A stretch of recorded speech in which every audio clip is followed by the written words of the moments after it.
Ameno chichaitika guys, ndangwana isingasaiti live yadona. Ameno yadona ne. Ndangwana live yadona. Ameno yadona ne.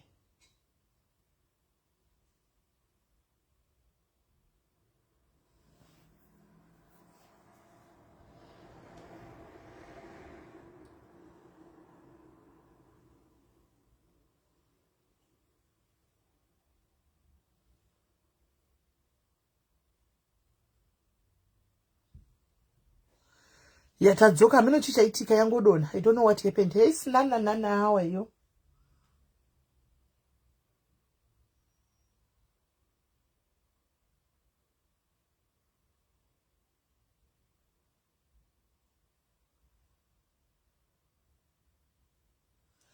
Tadzoka ameno yadona ne.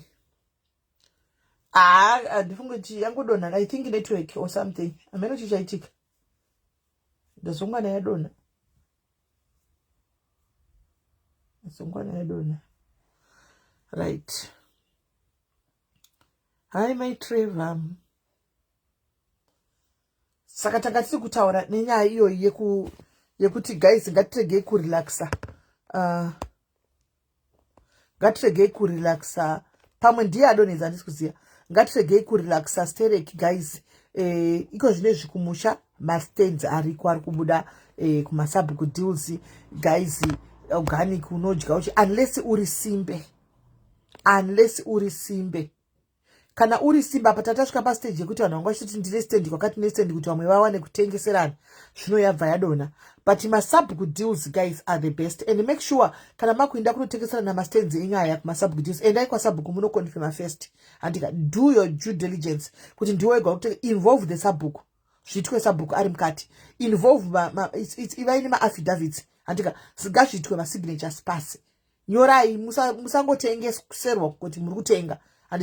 But above all, the most important thing tanga tichitaura ndati run your own race. Usapiwe pressure kuti ndoda kuita zvakadai ndozodai. Nyaya yekudonbrook maisikati takatoitaura, takatopinda ma-replacement takatoitaura, takatoita live yayo yega. Kana unga usimbokasisa live yacho itoripo. Anmona.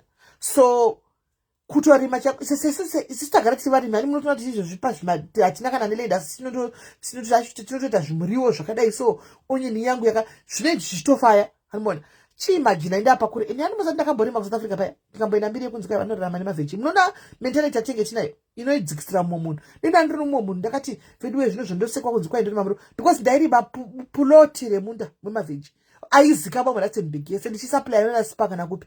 Asi pa Facebook vaziya vosika kunzi anorima muru because nditori murimi. Ini nditori murimi handisi simbe kai nditori murimi chaichai nditori murimi animona. Saka ndakuzonyatso kurima cheko pakuru guys nepassion yandinayo yekubata yezvokurima plus ruoko rwacho rutori blessed parunobata chinhu chacho chinorimwa chookura.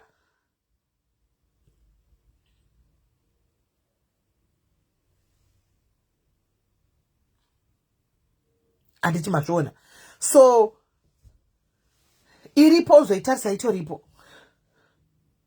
So guys hanzi uyai ndini subbook wacho stand ndinayo 25 by 20. 25 by 25 ndo chiko yakura sekethi uri subbook kupiwe kethi uri subbook kupi.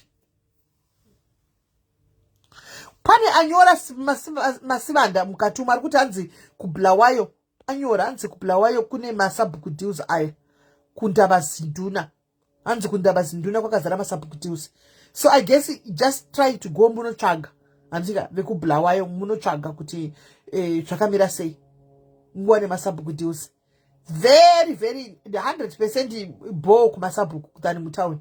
Hauna pressure handika hauna pressure. Usenda kumusha zvepressure inda nepesi yako but ichigadzirira iwo ndatako kuvhura maziso kuti South Africa kwayakuenda it's going downhill. Chivhura maziso usarelax. Don't relax too much. Ani mazviona don't relax too much because hauzivi zvamangwana. Mukana uripo mastenzi ari kubuda pa government ndo payagona kumbopa vanhu mastenzi yagona iwo chivaka zvako. But tine problem manje nevanhu vekuHarare vanoti munhu wanotora mastenzi anenge ari hama inoti mangani hanimona otora oga mastenzi pane era ipapo vamwe vanhu vasina pakutengesawo mastenza pade muchibongorerawo mushiyanise munhu wese ane mari yake chete amboshiyaniswawo kuti munhu wese akwanise kuwana stand. Hanzi kam kune kunonzi kwamunatsi village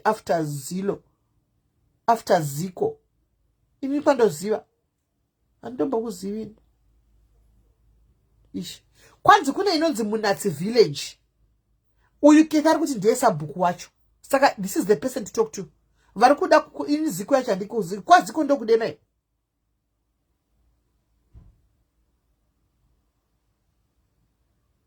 uyu Kathy Munatsi ari kuti izvo Kathy Munatsi ari kuti ane mastands ndiye sabhuku deals kwanzi ma 25 by 25 after ziko saka vari kuda mastands vari kuti vada masabhuku deal ava timu vanogara kuHarare vari kuda masabhuku deal ayo kwaKathy uko hanzi yes idema kudema kwanzi yes ndokudema hanimaona kwai kudema saka vanoda kuenda kudema kune mastands ariko ane chamarina iKathy ndokumbira kuedha so that you bring your information pano me aid you rega ndimuaid rega ndimuaid kwai how far is it from town kutown unodei iwe unongoenda everyday kuvanhu vanogara kuwandoshanda mutown 1 unodei kutaundi I'm trying to educate nekumbira kudaire upinde apo uye utsanangurire zvizere hanzi kubhula wa $800 mamwe 1.5 depending nekukura saka ziko iri before dema saka kanaka saka padhuzezve iwe kubva kudema kwacho kuenda mutauni imari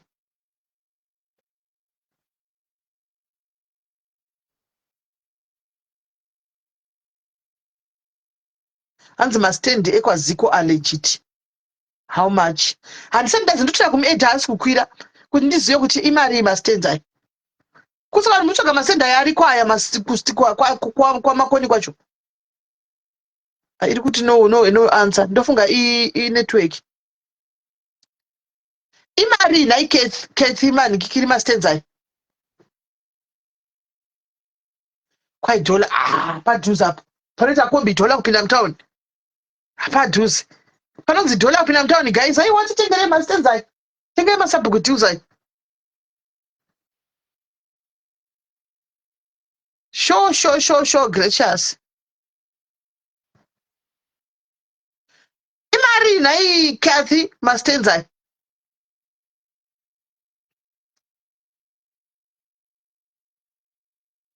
ndamirira tinzweka ndikutira kuedha haisi kuita iye uri kuramba ameno tichikuitika Kathy ganitrai kuti aya mastendi aya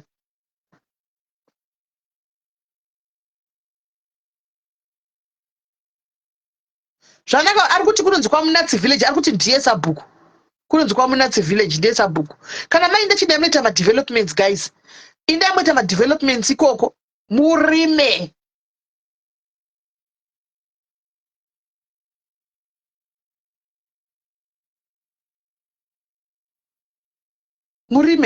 mastands ari kunotoza ari kwaichero kugoromodzi inogozati goromodzi yacho iri kupi iri kusaidi kumberi kwaHarare iri kupi Kathy inenge iri kunetsa kupinda iyi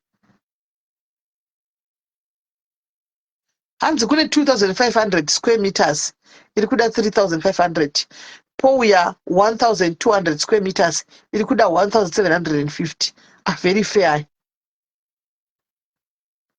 very fair one mastands aya very fair mastands aya 3.5 2500 square meters iri kuti connection network yave iri kunetsa Kathy hanzi ndipei namba ndifone hauna namba saka uswe pano guys mupewo namba uyo Kathy afone mupewo namba afone rega ndimbondifana kudaira hanzi I know ye ndobva kudema ari mutona pana ndakwana ndobva kudema panapa Goromonzi after Ruwa osa in the opposite direction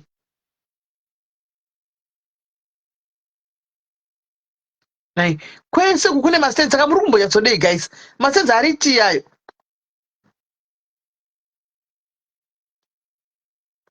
Guys, isai number in comment section.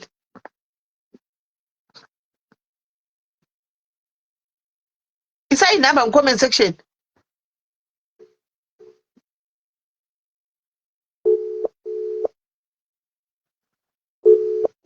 Isai number in comment section, guys.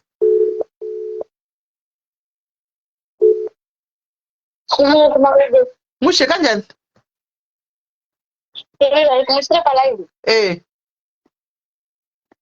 Alright, ndachikumbira kubvunza. Ndakavaka kudhuri. Takatopedza kuvaka, tikapedza kubhadhara zvese. Kumusha takavaka. But ndataka parufu yemugwero.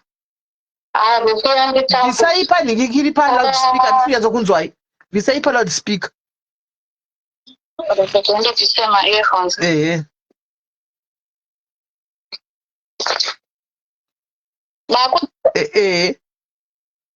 Alright. Saka ndanditi ndasitaka parufu. Kana ndakandambokodesa kunze saka pane hama yangu yanga yatanondikweretesa mari. Saka ndobva ndikweretesa mari iyayi. Saka munhu yenda mudza kuti ndane mari robva akundichinjira price akuti kwakudiwa 3.5. Mama saka naida anga ambonditi kwai mukawana 1.5 yekuisa muaccount then ndokuinvaitai iclose munhu weclose family chai. Saka kati yana mukawana 1.5 yekuisa muaccount ndokuinvaitai. Saka ndobva ndakwereta mari kuinvaitai kupi kune vamwe ndosvika manje kuti anogona nga achikufollowa Patrick ningotaura kuNetherlands ari kuNetherlands munhu wacho. Saka ndobva anditi ndokuinvaitai mabasa ekucleana yanowanika. Saka ndobva ndawana mari. Saka ndawana mari mbva ndachimubva price. Ndobva ati kwai ndazobvunza lawyer ati kana kuti mari muda kungodligwa yenyu futi mari ine hama dzenyu dzepadhuze idzodzo. Aiwa mirai ndipedze kutaura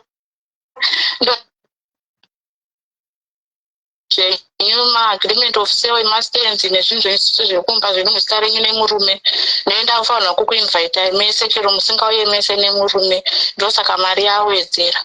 Saka indanda kufunga kuti since ndandatokwereteswa mari nemumwe ndowedzera neyandinayo. Mubvunzo wangu uri kudzoka pamunhu amukutaura zveuber kuti since ndandatombowana mukana wekuti ndaane mari cash in hand ndokwanisa kutenga mota here ndongoita risk paroad kuitira kuti ndikwanisa kuzva ndikadzokera kumba ndoziva kuti kamari kuti ndisurvive ndiri kumusha kanenge kachibva kugweru then ndonoitawo zvimaproject ndiri kumba panoti izvozvi ndingodzokera kumba ndonogara pazvevha handina start kana ndonodii apa rufu echo ndozorufa sei.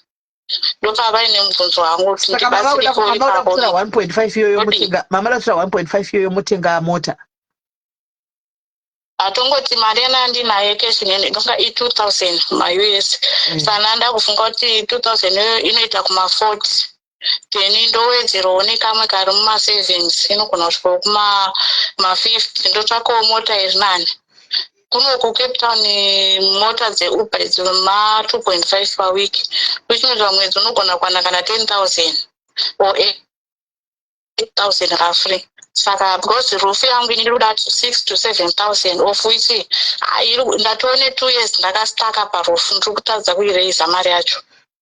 Saka handizivi kuti tikudzokera panyaya yemota paya muri kuti imimi uber ndizvozvo chaizvo uber inokupa 2.5 pamwedzi kunana Cape Town kumwe ma2000 2.5 kuCape Town handitika but handizivi handikuti ndo zvinogona kuitika. Munogona kubudirira handitika munogona kusabudirira. Reason being what if matenga mota yanhasi ende vanhu vaya vedhudhula vakupinda kuve vakuenda kumaje kumauber animona vakuchinda kumauber kunoti mauber hatichadi mauber emaforeigners zvinhu zvese ngazvitwe nemasouth africans mbuno handikana kana manga vakapa mota musouth african imimi anogona kutoita mufarinya nemota yenyu ende hamuna zvamunoita nokuti munenge muri foreign animona haina kwainoenda nyaya ishi munozodini ipapo mozoita sei kana mada ameno kuti ndopautogona kuti hanzi kuzimbabwe kwava neindrive kwave neuber yacho ndisingazivi kuti zvine maketi yakaita sei ngozoda kurisecha zvinhu izvi kuti zvine maketi yakaita sei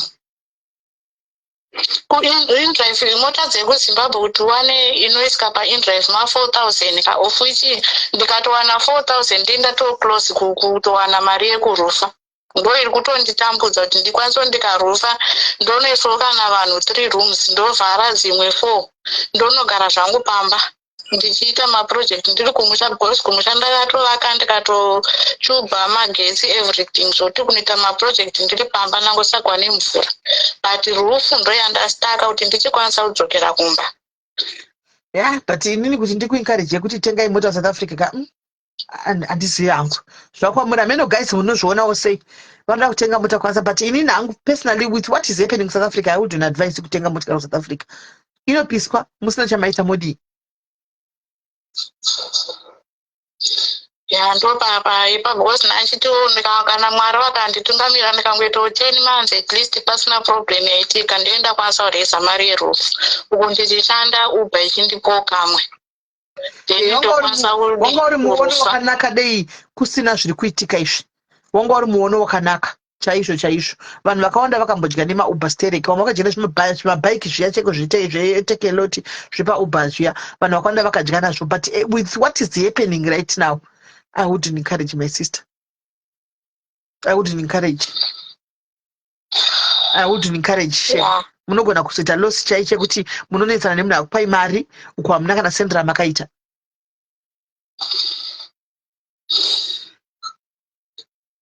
Saka pakaoma saka vaije ndodiwa because munomacho hama kutorwadza basa ndinaro zvangu permanent inondipawo kuma7,000 but still kumusha kwachiko kundine munhu anorinda since ndakavaka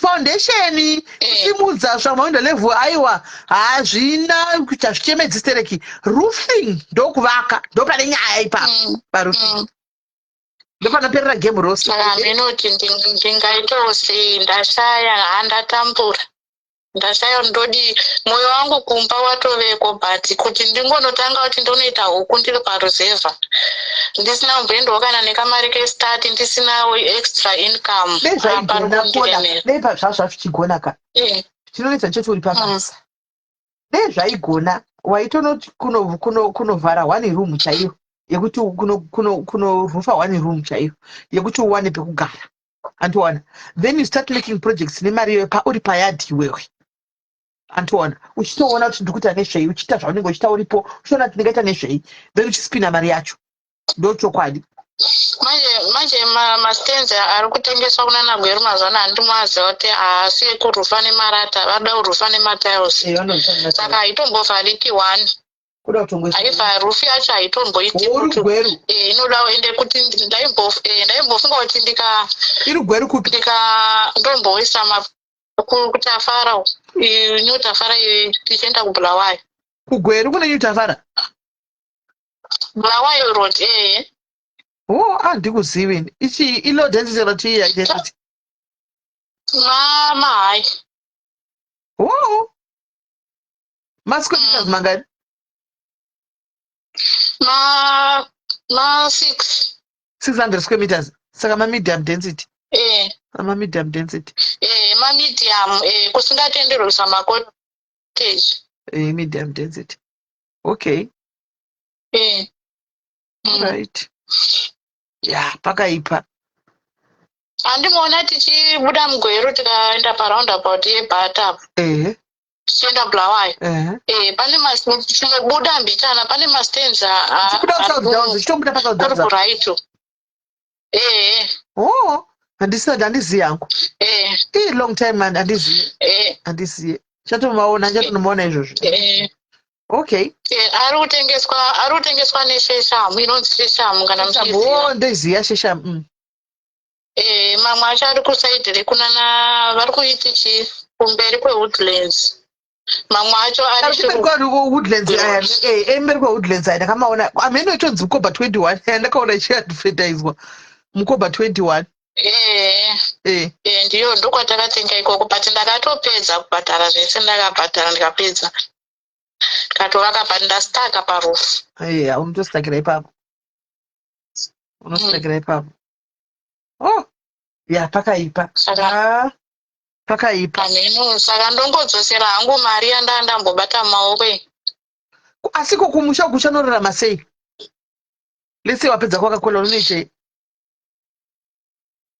ndanchiti ndikarufa handiti ndikarufa ndikaisa mafloors nemawindo ndokwanisa kuti because mastenzi edu isusu ma4 bedrooms saka ndogona kuti 2 bedrooms kana nekitchen because kitchen aichihombe ndoisa vanhu 3 ini ndonogara hangu paruzevha kumusha then ndoichwanawo kana $50 kana $40 pa 3 rooms idzi ini tichiitawo kana zvehuku dzemazai ndiri kumusha izvozvo zvinobuda because since ndakapesa masola kumusha ndaigona kuenda nekafiriji unochiita zvemakatsi zviri pamba ndizvozvo aiwa ipapo dhira kanaka saka chingoona toita sekuti uite roofing then utangira ipapo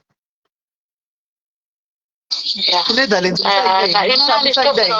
zvokunzi kwaitipei mari nemunda morisecha moga uko kana kune muapply moga kuinternet kuindidhuku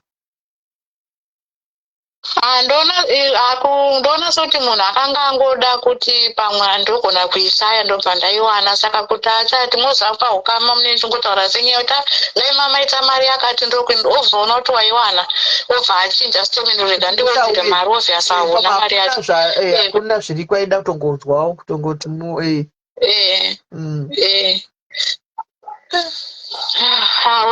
alright simimaita basa alright iripo kuti thank you very much deputy parent captain with whatever zviri kuita muSouth Africa right now, it's not a good idea wangu. It's not a good idea. Captain kunofamba Uber drive every day uko. It's not a good idea South Africa zvemazuva ano.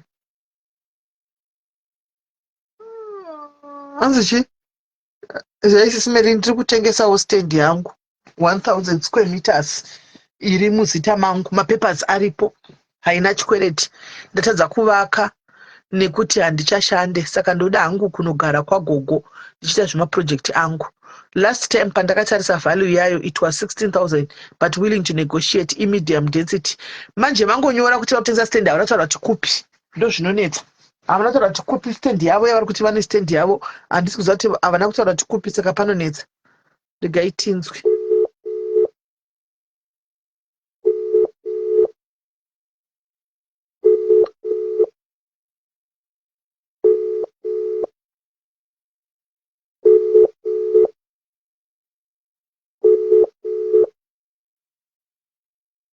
Hello, Kola. Yes, somebody say. Yellow. Mushi, I'm not understand any kupi. Oh, Ichegutu. Muchegutu. Yongo. Right. Hanzi pane stand iripo panapa 1000 de nikikiri de ma developer ere kana kuti de cancel. Cancel. Cancel session. Inini pandaitenga ndaitoda kuisa maflats because iri padhuze neNgungwe University. Saka ndaifunga kuti ndoita zviya zvekulotisa vana zve. But zvinhu zvacho zvinozondiitira zvakanaka. Right. Saka hanzi pane stand iripo kuChegutu 1000 square meters. 1000 square meters kuChegutu. 1000 square meters. Haisi kudhura here 16,000. It's expensive. Inini pandakatenga 15. That's why ndanyora kuti I'm willing to negotiate. Because inini wacho handisi kunyatsonzwa zvakanaka. All right. So I'm willing to negotiate. Padhuze nepa university. Kuchegutu padhuze nepa university. Hanzi we can negotiate 16,000. Haisati yapera. Iyo university yacho haisati yatoperawo kuvakwa, so the plan was kutomhanyisanawo nekuti ndikozoisa ma-students, but I'm not feeling well. Okay. Saka hanzi iriko stand guys, vanoda kuenda kutenga stand Chegutu iripo, movabata and then motaurirana, monegotiata. Ndaitokumbira kuti imimi sisimiri, ndaitokumbira kuti muite negotiata wangu. Ameno kana zvichikwanisika. Kana pakauya. Last time munhu wandaka anenge auya ngauya henyu nekuseri kwake nekuseri kwenyu, and I'm willing kana achida kunocheka hake kuti iri musita mangu inini ndega, haina mumwe munhu aripo ipapo. Kana achida kunocheka tinoenda tese hake unonocheka. Right, stand iyo iripo guys, vari kuida 1000 square meters kuChegutu. Hanzi munouya through inini moyavhaya inini, then wotoona mapepa acho, woinda zvakare kunovherifyawo wegawo kuti zveshuwa zita ine zita rake here, then motengeserana mochinja mapepa enyu, wotora stand yako. Hanzi handisi kunzwa zvakanaka, saka ndiri kutengesa stand ishi. Right, anyway, alright, Kola anenge azouya, I'll just get in touch with you. Hanzi university yake iri kutovakwa. Hanzi iri kutovakwa university iyoyo, haisati yapera, iri kutovakwa, saka iyo stand iyo handitika iyo stand iyo. Right, aripo here umwe akanga ndachada kubvunzana kudii, but ini ndofunga live yakanga ndangoya nayo guys yekuti kutoita zvemasubstitutes is better than kuita stand yemutown, because yemutown it's more demanding, like you need everything. Ndionofoka out mari uchitenga kumusha, hautofoki out any mari, haubhadhari magetsi, haubhadhari mvura, unongoita tunhu twako, ungoisa chirungu chese payadhi pako kuti usambotoshuwa chirungu, animaona kuti usatomboshuwa chirungu. Antimazviona, unongogadzira zvako mbijana zvako uchienda wakadaro mbijana handitika. Right, varipo here vamwe vanoda kufonawo, anything to say or anything to ask? Amen.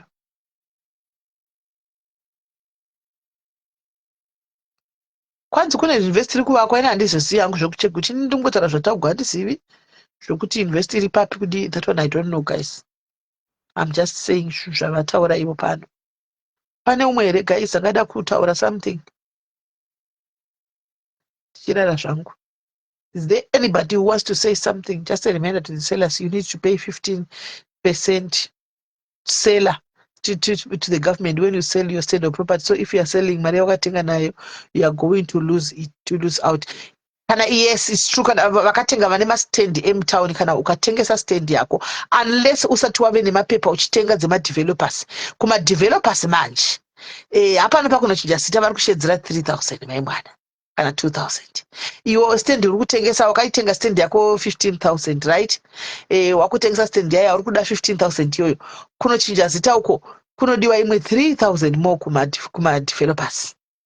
So yeah guys, that's zim for you. Vari kutsvagawo mari, that's zim for you. Saka gara stand iyoyo 16000 inenge yazove pa 18000 19000. Ani muri kuona, ndikuona ndozvavanga vachita futi zvekuningikiri kugweriko kumastand ekuHedford uko, andiwana kwangotenga stand kunochajwa 3000 pamusoro ekunochinja sita, andimaona. Saka pakaipa regai timboisa Karen Tinzwe.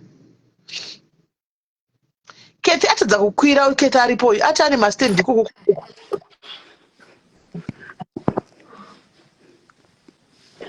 Ndipaiwo ndisirewo namba yangu mucomment section guys, ndipinirewo namba ka Keti afone, ndisirewo namba ka guys. Can you please put in my number comment section? Isai number. Karen, hello. Welcome back. Hello, Sisimeli Masera. Say sorry, Papa, and Danti Manya and Danti Msangano Sakanambo drop a break. Okay. So yeah, I agree with you. Kuti zvinande zvibikuwaka mutown kana kuti kuwaka kumaruzefa. Regarding for example, same situations are in Zimbabwe munomu. Most of these stands are one. Vazhinji vacho hana kudevelopwa zvakanaka. It's only amazuva anaya kana kuti anoti dhure ndo anenge ane maroads, anenge ane infrastructure yakakwana. Saka I find kuti unogona kunge uchigara kuHerefordshire indogara kwero. But kuHerefordshire hakuna road, kuNorthgate hakuna road. Stand iri kunzi 20,000. Azibuti kusabhadhara dzokuvhura marodhi. But ndo mari dzacho mastand kunana eNorthgate nana Herefordshire ma 20,000 because ma 1,000 square meters and above. Ndo mari dzacho idzodzo. So I find kuti kana tiri sesu vakabva kuSouth Africa vasina mari, 20,000 iyoyo ndoiwana kupi. Pa 20,000 I can go ndonotsvaga kumusha masubdeals. Ndoda kuti vanhu vangwarire handiti akasiyana akasiyana depending nearea yauri kuti anotengeswa sei. Kune vamwe masubdeals emusangano, kwete mamwe vaya vakajambanja maprazi emusangano. Kana muri kumaprazi akajambanjwa kumusangano handiti zvaunofanira kutenga kuita iwewe, unofanira kunotsvaga kuona muridzi anonzi ari chairman ari muridzi, like inini pandakaenda pandiri ini ndakaenda kadonudza kuti mastand hapana akapera. So what I did is ndakatsvaga area yangu yandoda. Vazhinji vane land asi zvekushandisa havana. ndobva ndangokumbira kuti ndokumbira kuti undigurirewo. Ndobva taenda kuna village chairman wacho, handiti takaenda tikanotora mapepa tikasainira, and then tikaenda futi kusiti kanzo kunzi kumunicipality kushurugu koko. Kushurugu unonoteerera stand yako munhu inenge ine number unoteerera stand yako. And also pamasub dues amuri kuita apa, you also need to know kuti pane zvimwe zvinhu zvisingaiti, because inini ndakatorohwa nefine ema izvezvi yekuti ndakapisa pane moto wakangotsva murodhi, ndobva ndawazoona vanhu vachipisa zvikanzi mupisi between 31 July and 31 October. So even if ukatenga masubdues kune mitemo yenzvimbo kozoitawo mitemo yenharaunda, unofanira kunge uchizviziva izvozvo. Hazviri kuti ukatsvaga subdue yako wakutosvika uchivaka, there's a lot of things that you need to follow, handiti. And then futi depending notoda kugara here kana tinoda kudi, zvakangokoshawo kuti iwe utange waita plan yake zvinhu zvako zvauda kuita usati wavaka imba yako. For example, tanga watarisa kuti kana richida zvekurima, sora racho rinoita kurima here, ivhu racho rinoita kurima here, area yacho inopisa here, area yacho inoita mvura. Kungotenga land hatingotengi pekuti tigare, yese tichagara but tichazoda kurima, saka kwanotoda kutenga kwacho kunoita here. So ndo zvimwe zvinhu zvatinofanira kukoshesa izvozvo. And then mamwe areas anonetsa mvura, chero chizoda kuzochera zvibhorani, kune mamwe areas mvura inobatwa pa40, imwe pa60, imwe pa80, pamwe kuenda pa100 musina. So ndo zvimwe zvinhu zvakakosha izvozvo zvokuti for now unogona nge usina mari, but you never know mangwana unogona kukomborerwa ukaita mari. Saka you need to have that plan usati watsvaga subdue. Ende musazvinetsa nekutsvaga kuma-subdues kuma areas anozikamwa. Ini kumusha kwedu kumasvingo, kumusha kwemurume wangu kwaMaranda, but ndakazvibvunza ndega ndikazvokwadi ndikanotsvaga musha kwaMaranda. Ini chigara mutown hazvindibatsiri. So ukaona usina mari yekutenga panotengeka, kana kumusha kwenyu chete kuchingoita kuti utsvage pekugara, utilize land yekumusha kwenyu, which kana uri kumusha kwenyu you don't have to buy. Unochekerwa kana ivo sabhuku vanokupa uri mwana wemunharaunda vanokuchekera. Maprojects kuno kuZimbabwe at the moment hanene kuti uri padhuze netown muzvichava nemese umumo izvozvo izvi bakazara muri vosingaiti. Saka nochingori munhu ane shungu chete depending nezvaunoda kwauri ikokoko you can do a project yaunokwanisa. Regai ndibatsira mwana wangu achimbobvunza, saka kana tadzoka kumusha tisina pekutangira ndezvipi zvatinoita. Ndoda kupa example yevanhu vaviri. Usati waenda ipapo Karen, usati wasvika ipapo rigari ndaclarify pana pasani ndakanganwa. And then also kana uchitenga masabhuku deals iwaya zvakasiyana, handi muri kuona kuti uyu ari kuti unoenda kunobvunza, tinonobvunza kupi kwaunoenda kunobvunza emusangano ana headman ane chairman kana ari emusangano ana chairman handiti, but mamwe masabhuku deals mamwe kana like tikutaura uyu anobva kugweru kwandobva, saka toziva zvinenge zvemugweru handitika. Unogona kuenda kuvhungu rural development, woenda kuvhungu ikoko. Kuvhungu ese kwese kwakabuda subdeal zvese zviri ikoko handimwana, even ari kutotengeswa ndo vanawo ukangoti vanhu vanoshanda kwandokuzoti pane akati ndiko kwaunotarisa ikoko zita remunhu ari kukutengesera kuti ririko here, land anayo here, vanotokudza. And then kana iwe watotenga handika ikoko futi unodzokera iko vanisa signature yavo pamapepa enyu, iwesa signature yako wobhadhara mari. I think it's about $20 now, $30, something somewhere there. Then unobhadhara kuvhungu ikoko handiwana, wobhadhara vanotokupa matsitsi avo ekuvhungu, kweta mari yaunobhadhara inonzi ndeyegore ndeyechiko ichabvivi kuvhungu ikoko kuvhungu yaunobhadhara. Then wozoenda kwasabhuku, sabhuku anozopedza masports because anenge achitoziva kuti land iri genuine iripo haipo. Remember kana muchitenga land yesabhuku deals kuchitengeserwa nemumwe munhu, let's say watengeserwa nevamwe vanhu handichika, sabhuku wenzvimbo iyoyo chero kuri kure sei anenge atoripo, anotoziva kuti land yakati vana vakati vana vese vari kutengesera vanotodiwa voya vogara apa handi mosainigwa mapepa anotosainwa munhu wese aripo. Hakuna kuti achiti mangwana land yakatengeswa ndisingasivi. Ndo zvakanakira masabhuku deals. Kana iri yasabhuku iye pachake ari kutengesa iye kuvhungu still vanenge vane information yese andimaona kuti yes sabhuku nowetowe muarea ari kutengesa pachiundura apa, ari kutengesa pakati like inini ndine 20 hectares palowa gwero andiwana palowa gwero. That's the process I did. The 20 hectares palowa gwero dzanda kutoti ndakangogarira makondo ndakuchifangwa kuti ende so ahead kuti kwatobatana nemukopa kutobatana ukaenda kuwoodlands apa wakutoenda kunozi kuchi Nezita kunonzi chi kwete kwamakepe zinosati wasvika ndichazoti kunonzi chi ndanenge andisambofunda saidoro pamakepesi ipapo ndo panidori ipapo pamakepesi ipapo pamakepesi padhuze apapo so ndo they pandidori understood ndidori mugweri mbomo jamu yevo saka ndinenge ndichisaplaya gweri rose nezvekudya. yeah. So I wanted to say, Sisimeli, the other thing is you also need to study the dynamics area yauri. I know that it depends kuti unosapota zvakadi kana kuti kana iri imwe minda yekugurirwa zvakafanana kuti nesu handiti dzimwe nguva nemabasa edu hatibvumidzi kuita zvimwe zvinhu kuwanikwa tichisapota kana kuti sei, but because ndo zvazviri saka whether kwamabva ikokoko you also need to comply zvinoitwa mumhuri because vamwe vanhu vakakutageta unobudiswa imomomo.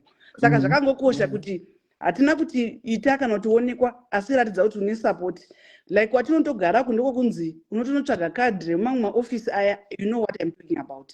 So ndo zvimwe zvakuti unofanira kugona uchidzidza uchidzidza even if usingadi, but for the sake yekuti uve protected muarea iyoyoyo ndo zvimwe zvaunofanira kugadzisana muchichidzana nevamwe zvakanaka kana uchiwanawo kudarikawo vamwe uchivabatsira ndokuti mugarisana because ukaita masubdues ukaratidza kuti uri against vanhu vese unoputsirwa zvinhu zvako kana kudyirwa kana kusabotenja.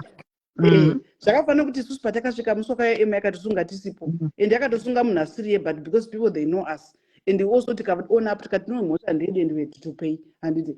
Saka ndo zvimwe zvinodiwa kuti kana tienda kumusha tigarisana vanhu zvakanaka.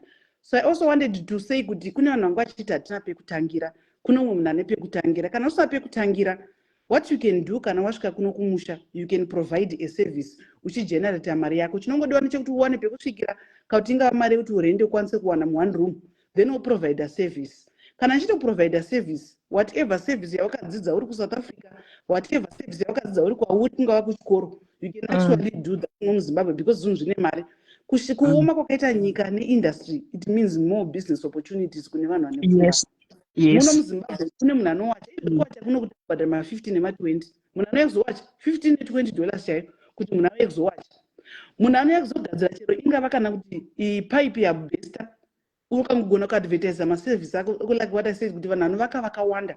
Saka vanhu vanoda vanhu varipo ende wese akatonzwa kuti akabva kuSouth Africa mastandards emunomu yes kuna naHarare kwachiri kusungirira, but kuna vamwe times akaita sokugwera vanhu vachiri kumashure mbichana. Saka uri munhu akamboplaster kuSouth Africa kana kuti akambogadzira masingi akambogadzira mawindo kana kuti chii, you have got an advantage because demand iri high especially kubuilding. And then futi there's another area yekuti kungava kubika chaiko chaiko. There are certain things that notorera pasi like kuti matumbu nechisi simeli mukaenda Midlands butchery zvezvimugwerumu matumbu anoita $1 per kg and anotengeswa 30 kg per person. Asi vanhu havazvizivi. There are some people who are actually making business nekungobika. You can imagine Midlands butchery. Apo ndakabva kutenga last week apo. Ndozwa dzangu aende kutenga matumbu iwawo. Ako kanotaura kare waita basa. So it's something chekuti tinozvitorera pasi, but ukatsvaga kamarket kako kekuti kunobva kuna munhu anoda kubhilisa matumbu tinozviona zvichiitwa kuna naAmerica pamaFacebook, but the same business izvozvo we can also do them back home uchitengesera vanhu. Handiti kubika makeke zvinhu zvinoitika, zvinhu zvese zvine mari, kubika even chikafumba kana kuprovide even mobile hair salon chaiwo, mobile car wash. Makawa kuno Sisimeli ndekuti fambira mutaundi umomo hakuna vanouya kumba vamwe chete singadi kubuda mumba. But those are some of the things zekuti iwewe unofanira kuziva kuti zvawakadzidza kwawakabva ndezvipi zvaunogona kuuya nazvo. Kana wanga uri graduate chaiyo ini ndoita maCV chaiwo. CV ndoitibhadhisa $15 muZimbabwe. Kana kuti nditokuita interview chii because ndozvandandoziya. So it's a service that you can provide. Kana ukabva wakamboita degree rako ukashaya kana kuti wakaita diploma, whatever chaunoziva ichocho, you should just ita service. Kuita MC kana une voice rakanaka chairo, it's a business rinopa mari muno muZimbabwe zvekuti vanhu havazvizivi. Izvo content creation tiri pano paFacebook tiri kuSouth Africa. Vanhu vemuZimbabwe havazivi kuti mapeji anovhurwa sei kana kuti zvinofamba sei. It's another business that you can do and make money. Kana uchida izvezvi zvitsvaga kaprinta kako kuSouth Africa R500 nebond paper. Uone kuti ukangovhura chiofisi chako kana kuwana desk hauiti here mari. Mugweri munomu kana usina kuenda pabhadha senda nepaMoonlight hakuna munhu wekuprinta hatopera. Hapana. Nezvimukoto zvazvipa. Saka problem yatinoita ndekuti we think kuti kuya kumba ndofanira kungotanga ne5,000 kana ne10,000. September uno zvipe nguva kusvika next year muna June. Budget achero 1,000 per month. As long as zvichingori pekusvikira. Kune maplastic ariko kuHarare kuGranite side and Sisimeli. Mabucket $1 something. Ukaenda muno mugweru chaiyo kamatenga nenga $2 $3. Kumwe unotinda uchinodirisa. makapu chaiyo chaiyo maplates ma60 cents kuharare granite side koko zvinhu zvatinoona zvinopenya zviya.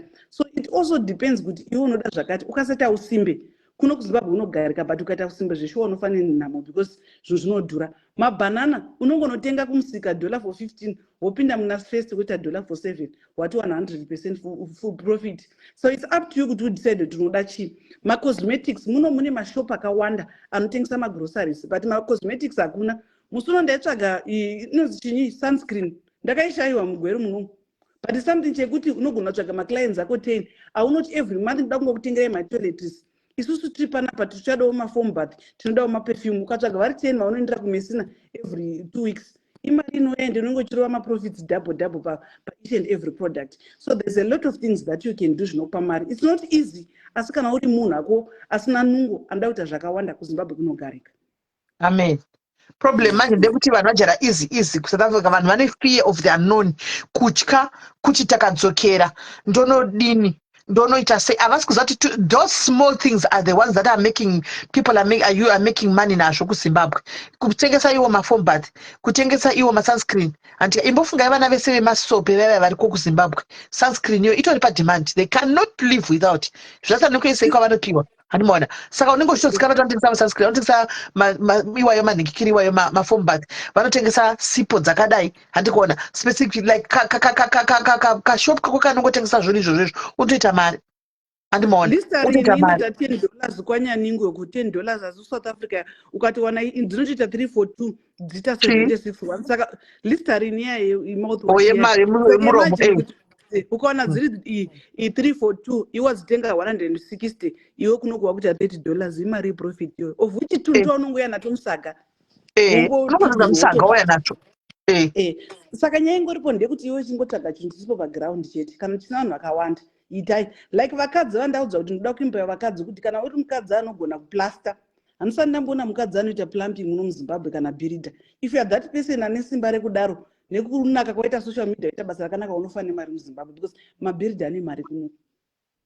Isusu tonotaura kuti panapa patinenge tichiita basa reku rimwe business randisinoda regandiudzai vanhu risingafira kabuda mustaira business ndakariita vedu tichiri kuZimbabwe kudhara kwasa iro ratogona kare panoda kuenda kunodirisa izvi handimaona tiko zvino time yachita ndotenga maplace emakangwaya ane maruva mukati nemakapa ane maruva aya kunze nematipoti emakangwaya tainozvitora kana pamesinapo handimaona toyatenda kumasefa. Now that zvave muHarare handimaona, you just go kuHarare munotenga mapoto ekangwe black aya motenga maplates akati nakei nakeiwo zvaveko ndimunoza muri komoza zviriko mazano. Vamwe vanotenga mablankets chaiwo wongoya nawo 10 mablankets 5 mablankets wopinda kwarudzati kuri mweko zvino vanhu vari kukohwa kwakakohwa ndekupi goko yakakohwa handika masvingo side rakati vakakohwa handika mukati muya. Vamwe vacho havatina time yekutopinda mumasvingo mutauni. Vamwe vacho vanogumira pagoko senda haina zvinhu izvi vanototaimira vanhu vanouya ikokoko iwe ukwira woti kwana manoti uko anomaona kugokwe kwana mateta tuko time yekuti vakutengesa doji ravo woenda ikokoko uchinochisa haudi mari saka zvinotengwa fast handiwana wosvika kwakuya ndauya ndiri kuda nzungu dzakamenywa ujira rako nzungu dzangu kana mabhaketi ako maviri bhaketi redzungu 20 redzungu amshuwa ri kuita kuma $80 kana saka nga $70 bhaketi 20 liters zvisina kodzegwa bhaketi renzungu dzakamenywa nokuti rinodhura handimaona. Kana chiri chibagwe woti ndiri kuda chibagwe changu ndiri kuda mabhaketi angu kuda mangani ameno handiwa zvona iwe wotakura zvinhu zvako uchingosvika mugweru kana usingadi kunotengesa kumba uchingosvika kugweru chete handika ukangonosvika kugweru nebhazi chingopinda bvamarisevha makoronyera anenge atokura musoro pebhazi kudhara atobatira kuti masagaya ndeani masagaya ndiri kumada chibagende chani chindiri kuchida inini chinotogwa nemunhu wani chese vaya vanozotengesa michena ndichani. Asi kana uine nguva yako you take them kwaunogara handika chibage pano vanhu hakuna chavoenda kunotenga ufuko handika vanenge vakutenga chibage pauri vachinogaisa vega asi make sure unenge une storage yekuisa chibage chako handimazviona. So business ro ndakariita ndakaita mari nazvo ndikakudza imozvongoti pamwe kuda ndaitora zvese ndaiti ndikasvika ndoti galendera nyimo ondipo nyimo dziya handika kana kuti bhaketi renyimo kana vachikohwa vaomeri nazvo because vanenge chibuda munda vanenge vachiti zvakawanda zviripo handimaona vanozina kuomera kana zvava mumatura handimaona but tinoti vese unenge uchitochinja kuda machitoti tida kupa mbudzi uchitoramba taa mbudzi ndoidii vanotokuofa zvavanenge vanazvo zvirimwa manje kutaundi munhu wese kune vari kuita bhizinesi renzungu iroro vari kutotsvaga nzungu dzekutenga kune vanokanga nzungu vachiisa muzvimapurasitiki vachitengesa kumabhawa vari kutodzitsvaga bhaketi rekutenga nzungu iroro because rine profit anomaona imagine atenga nzungu kana kwauri $70 bhaketi iye anonoisa mukapurasitiki atikitiki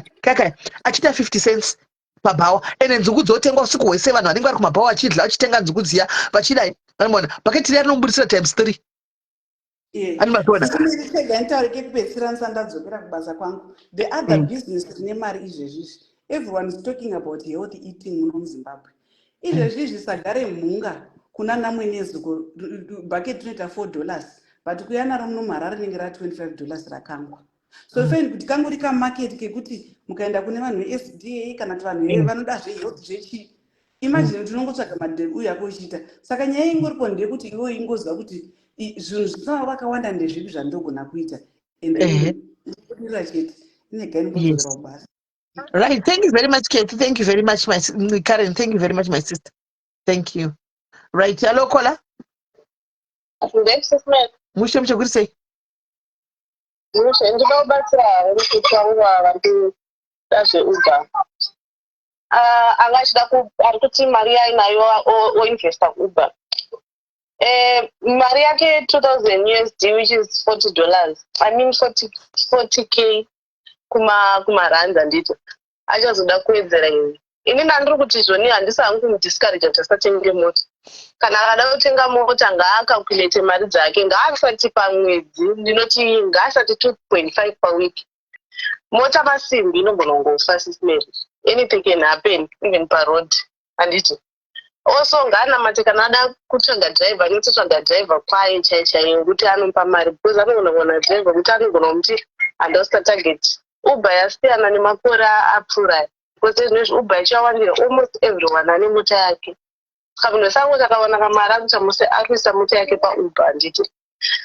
and then kana zvichibvira dai kana achitoda iye atoita ega zvake uber yacho that is kana ine license kuti because kupa munhu mota irisk saka ngaafungisise papo afungisisa onamatisa business rese rine win business rese rine lose saka ngaasacalculate 2.5 per week ndinowana 10,000 it's not as easy as mutauri wazvinenge zvichiitwa nevanhu ndozvanoda ngomubatsira nazvo chete. Right, thank you very much Kola. Kete handisi kuona missed call yako kunoku, there is no missed call yako kunoku, handisi kuti wakubaya macorrect numbers eri kana kuti there is no missed call kunoku hakuna. Uri kushandisa namba yekupi? Which number are you using? Zim or SA?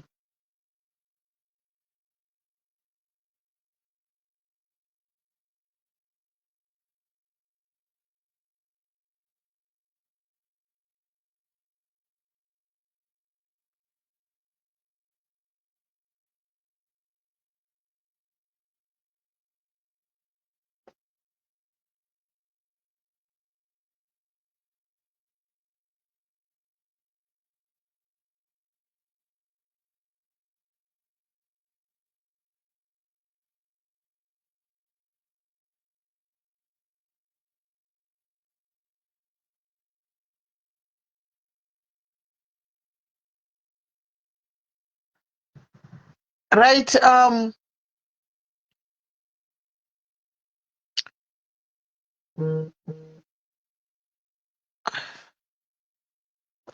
varipo here guys?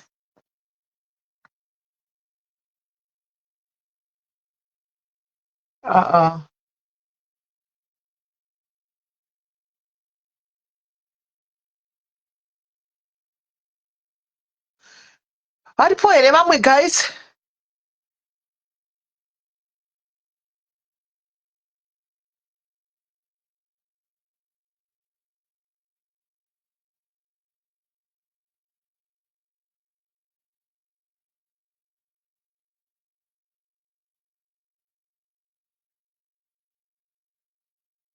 Right, varipo here. Kete handisi kuona namba, hakuna missed call kunoku.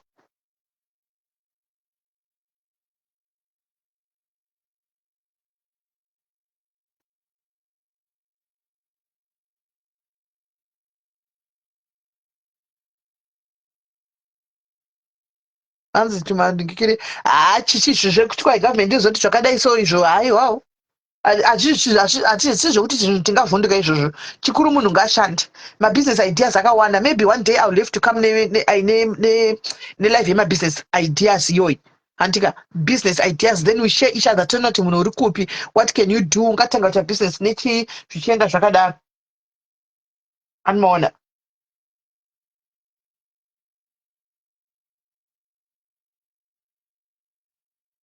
Tichidzidzisana tichiona kuti zvinofamba sei.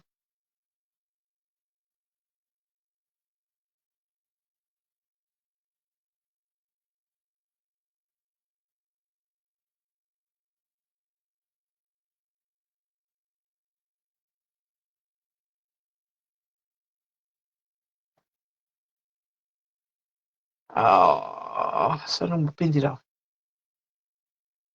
Right, varipo here vam guys, chegai ndimborara 3 hours ndozomukanda kuenda kubasa. Handiti katambotaura guys, bhora ndakusiyirai maoko menyu. Imi mochiona kuti moita sei guys, mochiona kuti modini, modecide kuti moenda mberi here, moenda mberi moronga muchidini, but run your own race. Famba nepesi yako, famba nepesi yako. Usamhanyiswe because waona nhingi, wazoona nhingi, waona nhingi aita imba yakadai saka ndofa kuteedzera. No, run your own race. Anditika, you can do it guys, you can do it. Izvi zvaunoita wega ndezvako uri wani izvi. Zvaunoita wega nemureko kuseri hazvinei vanhu vakawanda, hazvinei nechi. Yes, vanoda kuburitsa vanoburitsa, but izvi zvako wega zvaunogona kungoita uchitoita tunhu twako wakagara tichingoona tichingotamba newe pano, but uchitorongeka wega kuseri. Anditika, right. Move nezuva rakanaka guys. Anzi kubika mafrizi. Tichazoya nema-business ideas, then we talk about kubika mafrizi, kukanga nzungu, kugaya dovi, kusona. So many businesses, so many. Maspatle waya kutengeswa iko zvino, people are making them and making money. Don't worry, ndichakuresearcherai guys, I will research background. Chaiko ndichinyatsa kuuya kuti guys business, ndichakunyatsa kuita research yakakwana, so that when you go and try to do something, research inenge iripo. Chinhu chikuru usatye challenge. Kana uri munhu wemukadzi, don't fear any challenge. Kuti maybe because usatye challenge. Grab the bull by its horns. Anditika, bata nyanga idzodzo, usatye. Inini ndo zvinhu zvinondibatsira panguva yakawanda. Handina chandokwata, ndotaura kuti ndozvionera ndasvika pagara cross the bridge when I get there. Usakwate, fear of the unknown kusvika usati unozozviona kana zvasvika ipapo musi wazvoti zvauya, you start from there. Zvokufunga nokufungira zvinhu zvisati zvamepo nokuvhundutsirwa zvinhu zvisipo, usatye any challenge, you go far. Anditika, so guys, tobatana paleta. Anditika guys, again about 3 hours. Good day.